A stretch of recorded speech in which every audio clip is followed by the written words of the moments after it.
So the next thing we have is kind of looking at the future of the Polar Technology Conference. There's a huge chunk of time kind of devoted to the schedule for this, which we probably won't use, but I wanted to have it in there because I think this is kind of an important piece in deciding what to do next and kind of continuing to sell this conference to NSF as something that should continue to happen.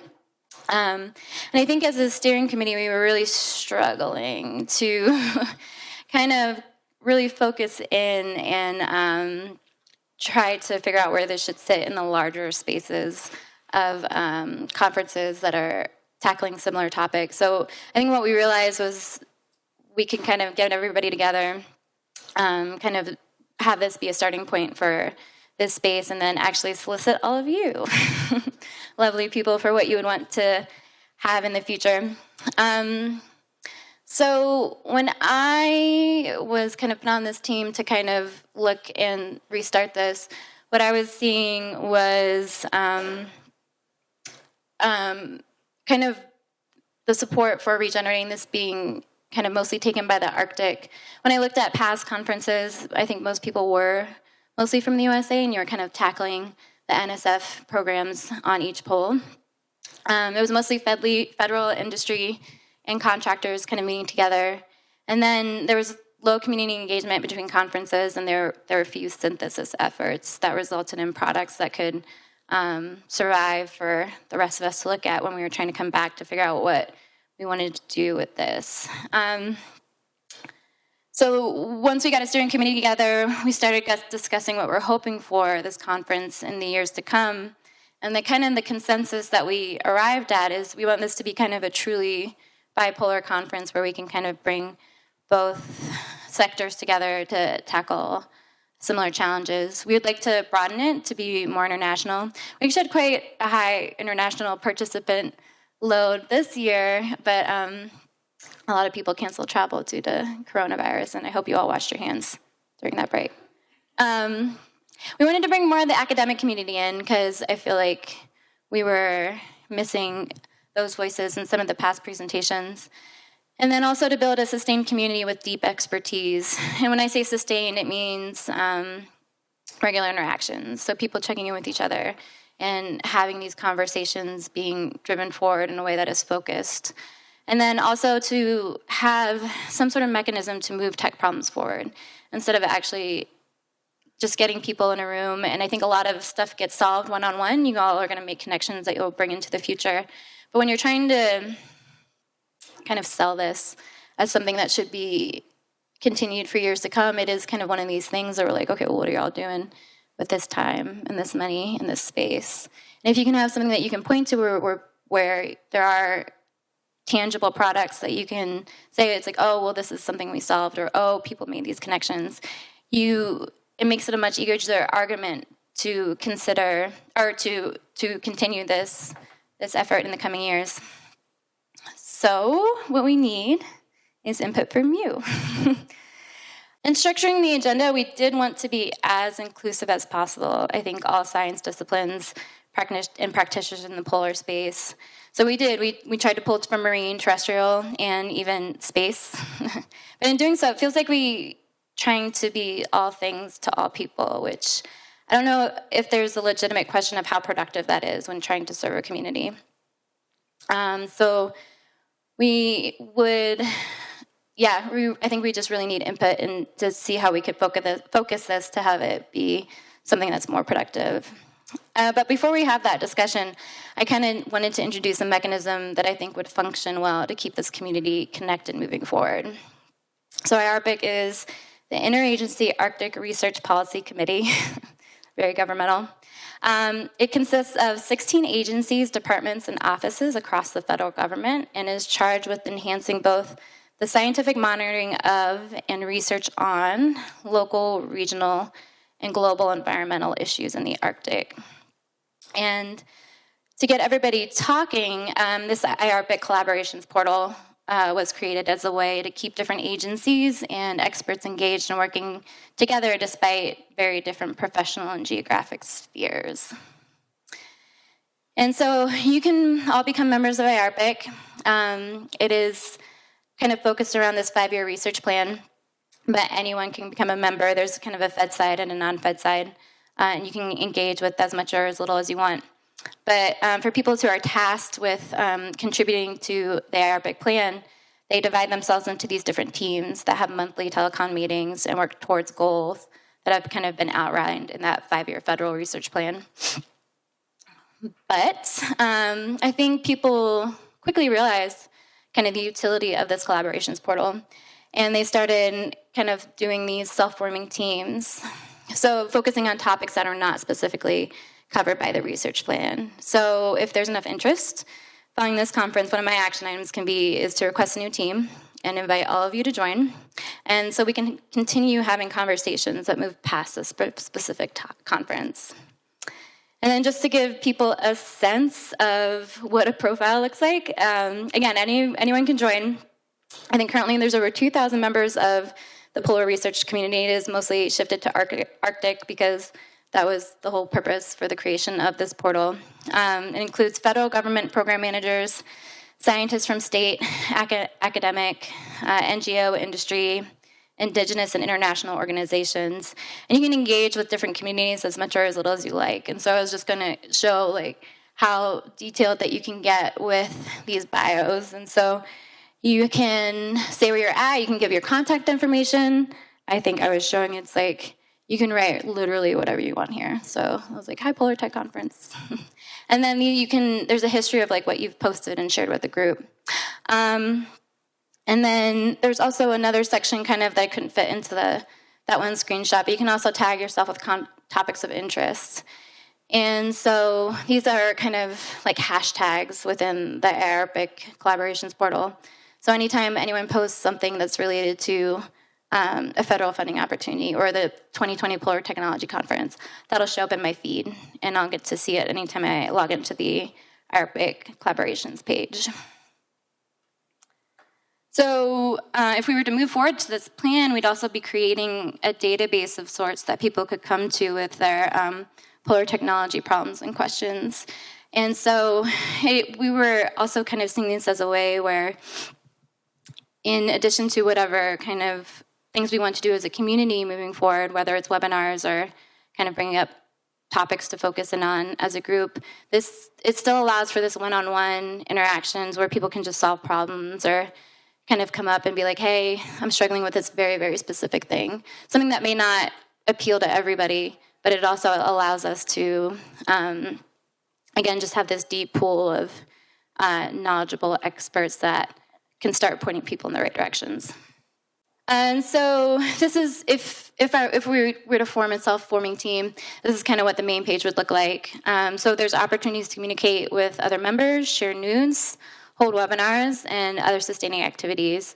And I think one of the things that we were thinking about, our agenda for this conference definitely took a hit for the coronavirus restrictions. So one thing we're thinking about starting pretty soon after the conference is to start scheduling makeup talks from as webinars from some of the speakers who weren't able to make it. So that's the how. I think we can move forward, but we have to go back and kind of get some input on what people would want from this community. And so this is where I'm kind of like hoping to have a bit of discussion with everyone to kind of tackle some of the things that people would want to see in this space. I think we're kind of struggling with what is the appropriate size of people. It's like, how international do we want to make it? Formats for shared interests, where people want use cases, pairing industry and science, really educating industry or having industry educate us on things that are available. I think some people have mentioned before, it's like having polar specs kind of being embedded into the design of potential COTS products, reaching out to other research communities. I think that's something we've been really struggling with in the NNA call is having this really sustained conversation between two disciplines that really takes a long time to kind of cultivate that shared language, where I think having that dialogue with somebody that is like a true engineering researcher, it takes it's just so much time to kind of understand what each other needs in terms of what is an actual interesting project for both communities. And I think in the computing space too, where I think there's a lot of education that needs to happen just on needs and language and culture before actual real productive collaboration can take place. And then I think these meetings are definitely a space to generate lasting relationships. But again, kind of going back to that, what are we doing here? Should there be more of a focus or in a product that could benefit the larger community? And if so, how do we decide what that focus should be from year to year?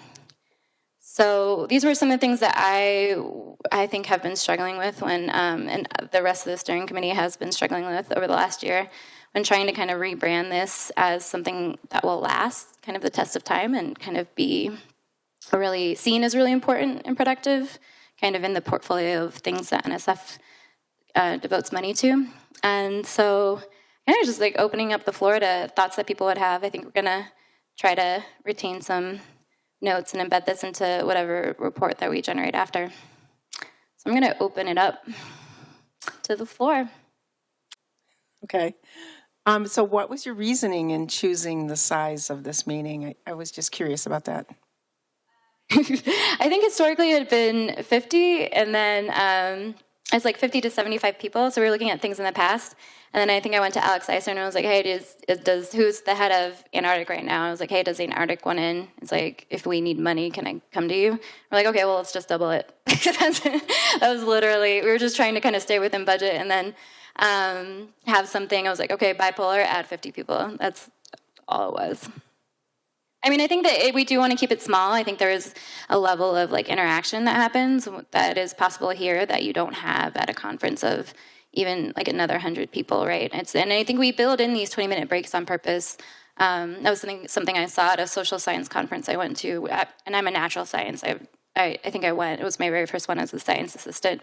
And I went to the social science conference in Sweden, like not knowing anything, and I was like, man, you guys take a lot of breaks.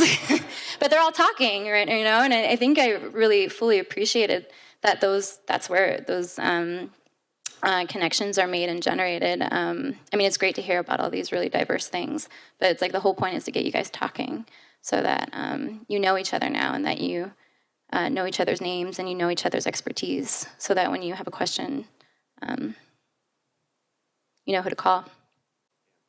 So just to sort of add a bit more to that, we were very keen to have a single track conference so that everybody sees everything, that it's kind of broad and shallow, that we encourage as many people from across the polar community as possible. We don't want this to be an academic conference, although we have posters like an academic conference, but equally we don't want it to be a massive sales fest, although we have lots of people who are clearly advocating their product, but we're trying to find the balance between those things, and we want to know, do you feel this works for you? Do you like this? How can we do it better?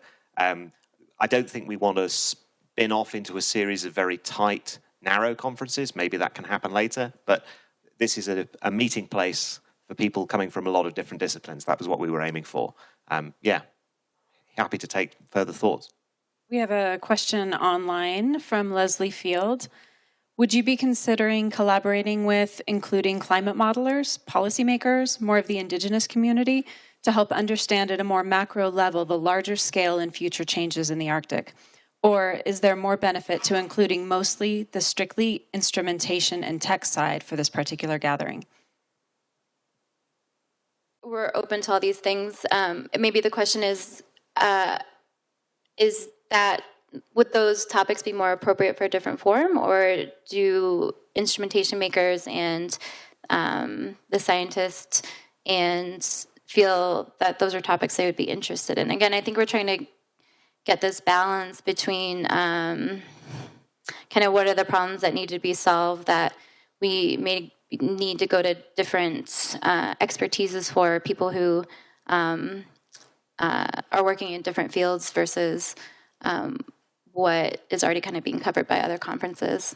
So just a thought from that question, from my point of view, technology pervades everything pretty much. So everything can be here, which is kind of a too broad a thing. But the question of having people with indigenous knowledge capability, or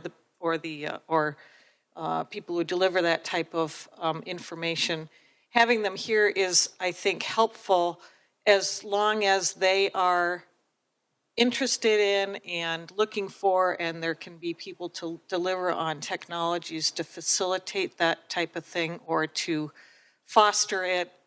So even just social media platforms that, I mean, some are very mature now, but maybe there's something that's more, that's not my technology space, but I'm sure there are people who have that.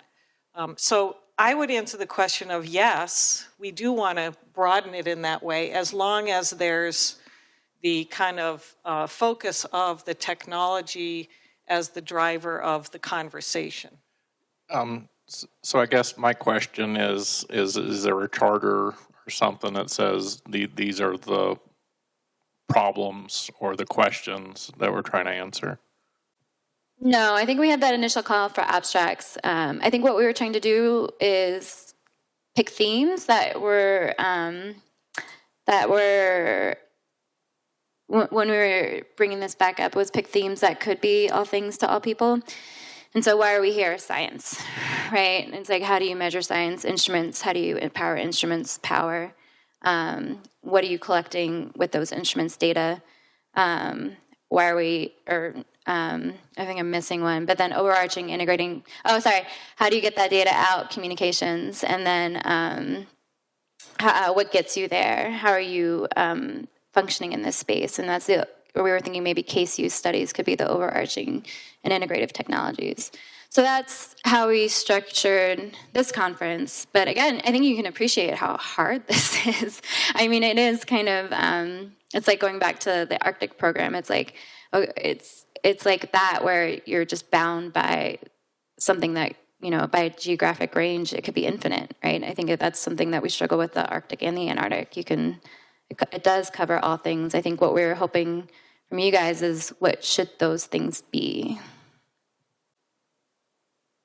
I think if we wanted to increase international participation, it would be really great to have people from other stations in the Arctic or Antarctica share with us. And I wrote down the power generation, water, wastewater generation or treatment, building construction issues, fire protection and detection issues, code compliance, energy conservation, snow drifting management.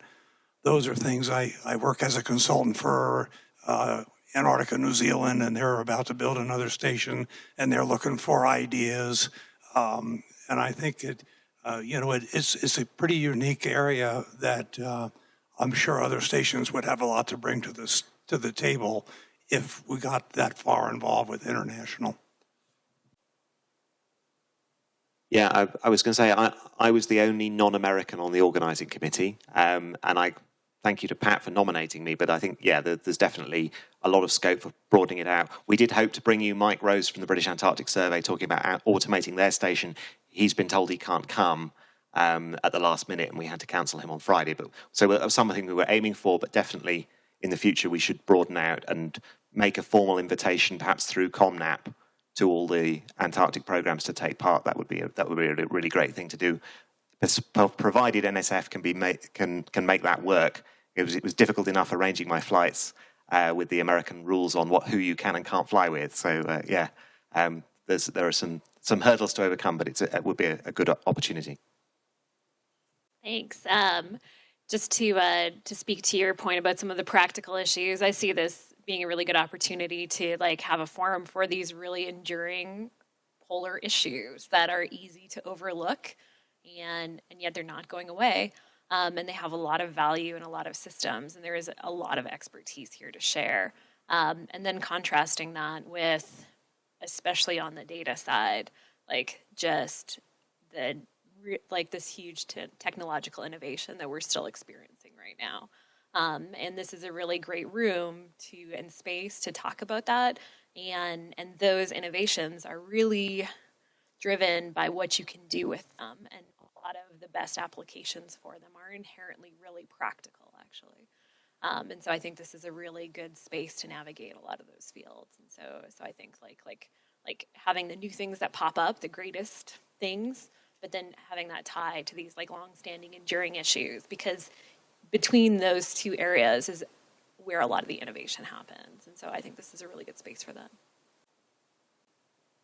So because I work for the Coast Guard, and our ships and facilities for polar research in both poles, but especially the Arctic, are open to all agencies, I tend to work a lot more with militaries, the U.S. Navy, but I've also been on the Navy has an Arctic technology program that's half a dozen countries and New Zealand thrown in. And so one recommendation I would make about how to improve international collaboration is what the Navy does is they focus on people from one country at a time and bring them in instead of trying to bring everybody from everywhere in every year. And so if you had the meetings only every 2 years, I don't think that would work particularly well. And my suggestion would be that, and this is just a suggestion, I don't want to get anybody in trouble, especially myself, but I think the Arctic Research Commission has money to also put forward things like funding for this meeting. And I have a stone soup theory, which was very good for me in graduate school at getting people to come talk, which was you get a little bit of money from somebody, and then you got to get a little bit of money from somebody else. And we've been working with both the USGS and NASA, but if you got some money from the Arctic Research Commission, I think ONR, through the NOPP program, would throw in a little bit more of money. And then if you could have the program every year, then having it rotate among some of the Arctic countries, maybe 2 a year or something like that, I think that would be a more productive way of trying to do it. And I think the Arctic Research Commission would be open to that.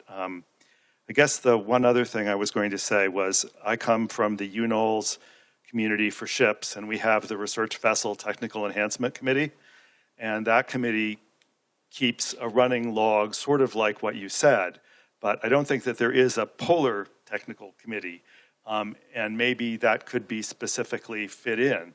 And with RV Tech, you can post a question online to RV Tech, everybody gets it, and you'll have a half a dozen answers from whoever the resident expert is on that topic within just a few minutes. And that allows you to keep up with new developments. But what I was going to say, my colleagues in Europe, and again, I have a specific marine focus, but they put together all 12 or 13 or 14 different universities that had a marine robotics program, and they set up a program to have meetings for all of the graduate students, maybe like between 20 to 50 a year. And that way, every single country in Europe isn't trying to reinvent one power system. And each one of them can focus on their own technologies, but more importantly, all of those graduate students got to know each other and got to network. And so that program was only started about a year ago. And they also then know what assets are available from all the different programs. And it's run through the University of Porto. But that's an example of how you can sort of, instead of gradually evolving the technology a little bit at a time at a whole bunch of different universities, by just throwing the graduate students together, that really has been accelerating the progress in marine robotics. So it's a possible way of doing it, and I understand that NSF would need more money to do that, and that's why I made the stone soup argument about going to the Arctic Research Commission and talking with them some more. And I have a comment online from Charles Watkins with Polar Field Services. I would love to see a tight focus on polar technology, successful implementations, innovations, power generation, case studies, vendors, and COTS solutions, IoT, data collection and analysis, instrumentation, automation, and he kept going, just a sec. Challenges, hidden gotchas. So that, I mean, you said it was power, data, comms, and then whatever you're sensing. So whatever you're sensing is kind of left to whatever they're trying to sense. But those other three problems are all common and they're all grouped into to sets of low power, mid power, high power, continuous communications, burst. And it seems to me you could come up with a best of or best practices for those things. And then, I don't know, some kind of working group or whatever on the sensing that you're, the questions you're trying to answer with the sensing. Yeah, so I think that was something that we had, the previous comment was kind of like highlighting kind of these use case pairings where where I think two people came together to create something that was useful for the larger group. And I think, so I guess that's another question too, is like what types of presentations that would people like to see? I think we kind of really left it up to everyone who submitted an abstract to be like, yeah, this is kind of what we're hoping for. This is the audience. Have at it. You know what I mean? But if it was something more structured, I guess, has anybody kind of seen any other like innovative presentations where they were kind of a little bit different than just highlighting recent work that folks would want to see in this space too? Well, I will comment at the Breaking the Surface Marine Robotics Conference. Most of these conferences are limited to less than 100 people. I think you have the size, 75 is probably good. And the conference is broken up two ways that I wanted to point out. Half of the people who attend are experienced experts in the field, and half of them are graduate students. Half of the meeting is talks, and half of the meeting is actually technology demonstrations. So the technology demonstrations part and the breakup of experts and graduate students, again, it gets back to that problem of how do you train people to solve the problems and get them the technology, but they specifically bring the technology there and demonstrate it.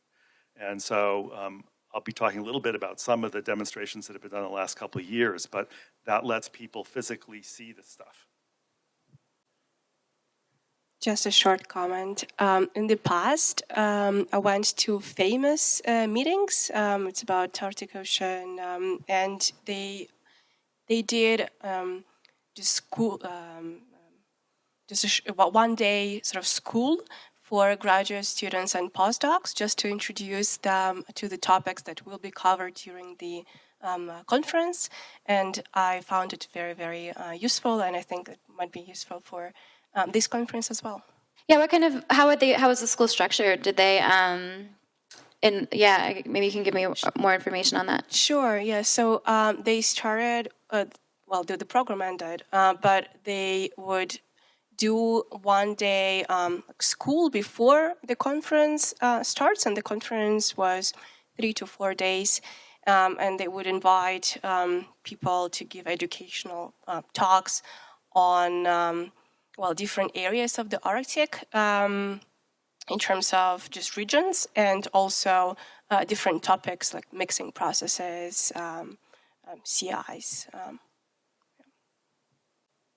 Adding on to speaking to different models, I have been to the Google Earth Engine workshop, and so last year they combined with the Geo for Good, and so we had a huge get together that included more of the stakeholder side and the nonprofits and the users, but then also the very heavy technology remote sensing community, and they put it all together. And their format is to do a lot of lightning talks and then to do some very short presentations, and then there's a lot of emphasis on tutorials and workshops that are very, very applied. But that was a huge benefit, because if you want to catch up on how to do the latest and greatest thing, that's one of the best places to go get that. And so that can be a really big asset to a technology conference. It's very helpful to see a variety of different things, even if it's outside of your field, because it often is where you get new ideas. So the last commenter, successful presentations of integrations, mainly like that example. And in RV, I go to a lot of architects. I'm surprised I haven't met you. Yeah. Oh, okay. Yeah. Like in RV Tech, yeah, he talks about the email list.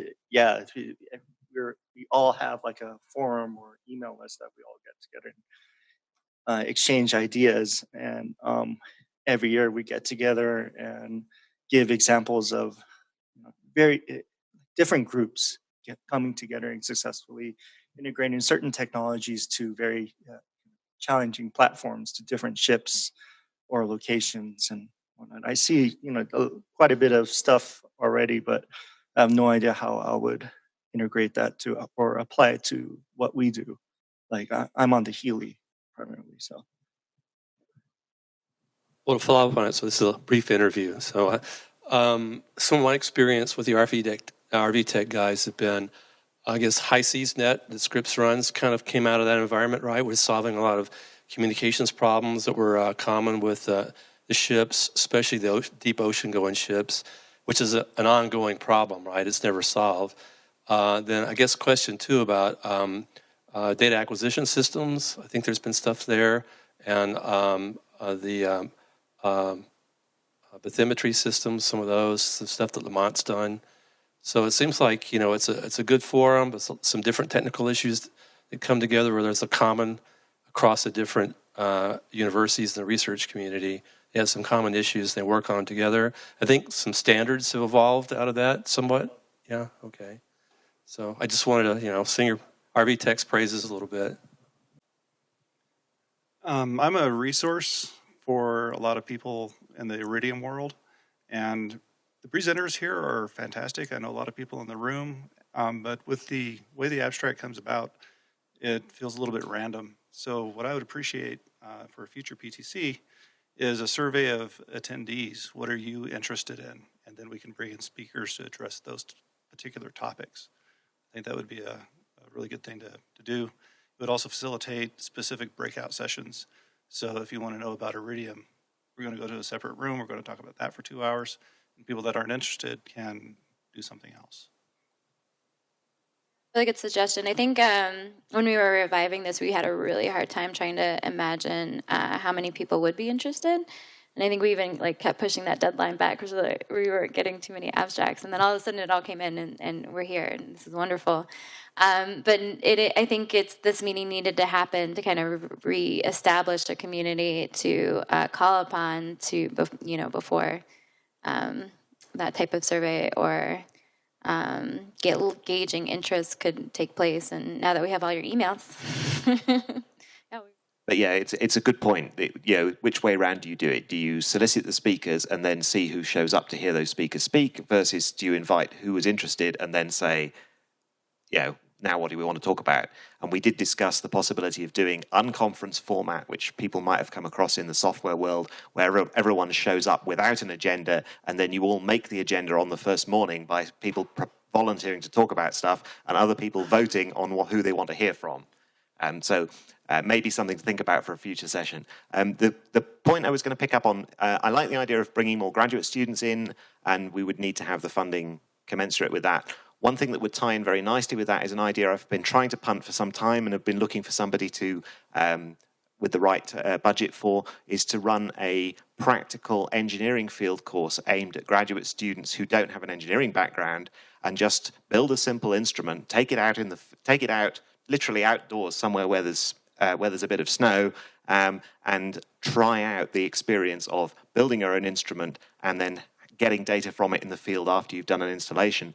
I'd be very happy to come talk to anyone who is interested in setting something like that up in the future. And I can imagine that would tack on well to a future PTC event. People would come hear the expert presentations and then stay on for a workshop afterwards, perhaps. Specifically regarding that course you mentioned, I know the University of Wisconsin does, the Atmospheric and Oceanic Sciences Department does run a course like that, so I could actually gather some information about what they do and best practices and try to find a way to condense that to something that would fit in a conference rather than a full semester-long course. Real quick, I think that could be a forum for not just engineering, but all kinds of other skill sets that I think natural scientists don't necessarily get trained on. Because even if it isn't a level of expertise that allows you to generate your own stuff that is at the spec quality you need for the field, I think I've just gained so much knowledge about how to navigate these topics and know what to ask for in the right language just by having kind of these really basic primers on. I think PGC is actually a really great example. It's like, I was like, wait a minute, what's this again? Raster? And I think just having those kind of really intensive, even if I don't have the technical skill to work in these spaces, it's like, okay, I think I understand enough about what you're talking about that I can ask you for what I need, so. Hi, thank you. I keep hearing a common theme here about graduate students and higher level up students. I'm Andy Kurth. I'm from a 2-year institution back in Wisconsin. We partnered with the University of Wisconsin-Madison, and we have a National Science Foundation, MRI. We're developing an automated weather station for the polar climates. And so I keep hearing this theme about graduate students. Josh here with me is going to be presenting his poster tomorrow. And he is an associate's degree in electrical engineering technology. So I wouldn't just limit it to 4-year graduates. There is definitely space for people that are working on honors projects at 2-year institutions. So I am Scottish, and we're very cheap. And I also work for the Coast Guard, and I have no research money at all. But I'm now heavily involved in the United Nations Decade of Ocean Exploration. And they have a committee that's set up, it's the ECOP committee, which is the Committee of Young Ocean Professionals. I can't remember what the acronym is. And we've had a collective discussion within the Oceanography Society, within AGU, that less than 1 in 1,000 members of those 2 organizations are from Africa. And as part of the UN Decade of Ocean Exploration, this Young Professionals Committee is set up to try and get more young professionals from the Middle East and Africa and elsewhere involved. And the question came up how to get their travel funded. And that's where I'm going with this. And so since I rarely have any travel money to give anybody, what I have set up with different universities and with different individuals is just having, like, I have 5,000 frequent flyer miles from some airline, which is not enough to get me anywhere.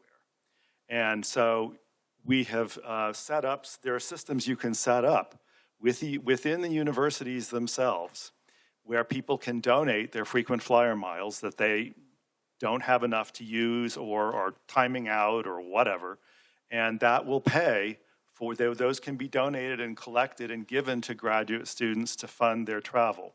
And so it isn't, that's what we're basically going to be setting up for the United Nations Decade of Ocean Exploration to pay for this Young Professionals program, but there's no reason that that program couldn't be set up very easily by ARCUS or some of the other agencies involved. And so it sounds like a trivial issue, but anything you can do to reduce the funding for graduate student travel, that's a pretty easy thing to do. And you would find that with a little bit of notice and a little blurb in the alumni magazine, you would actually get a lot of traction back from very little effort there. So I just wanted to make that suggestion because I have found it works very well. Going back to the 2-year, Mr. 2-year university, yeah, I've worked with a lot of technicians and stuff that came from non-traditional university ways. I come up with novel solutions, so I don't think, I just want to reaffirm that we should not ignore people from those or undergraduate people. I mean, like, we want to diversify. One of the commenters said, presenters said they want to diversify like race and stuff, diversifying even based off of like class. A lot of these people are from more underprivileged areas. They do come with unique solutions, and we get a pool of a lot of unique solutions coming from either culture or class or whatever backgrounds. Just want to reaffirm that, and thanks for bringing that up. Well, kind of segueing into that, I've seen a lot of students with very diverse backgrounds that they've due to economic reasons, they have chosen not to continue on with education.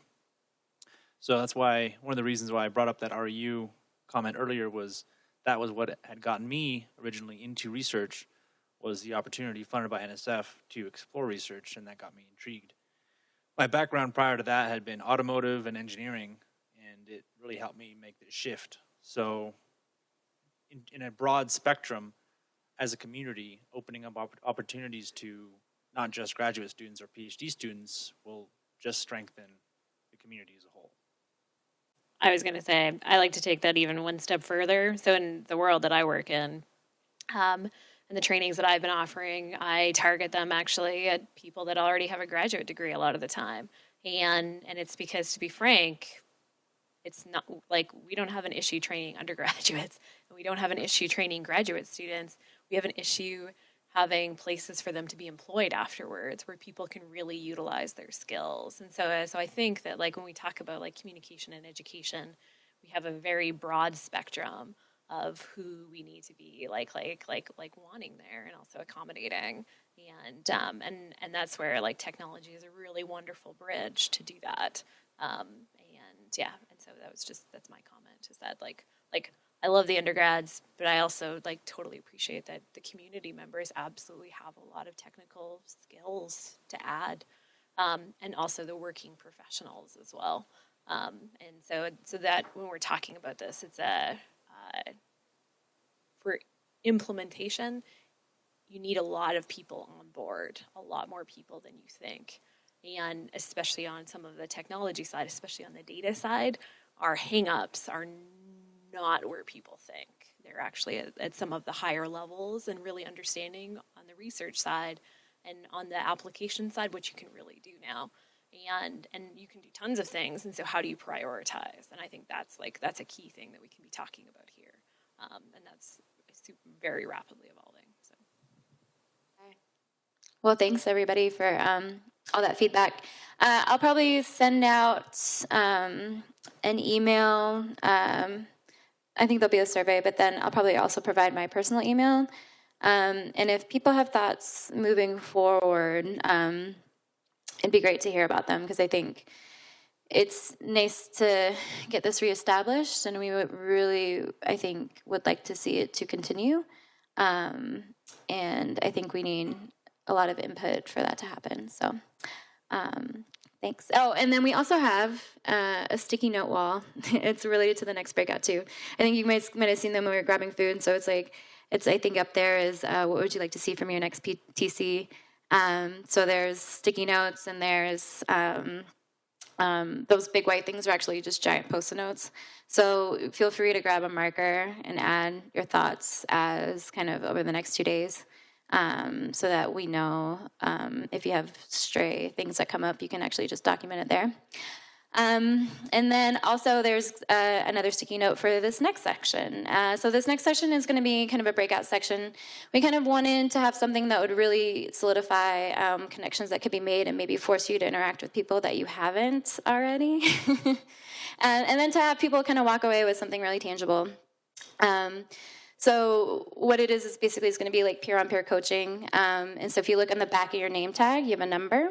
And that's going to kind of identify the number of the group that you're in.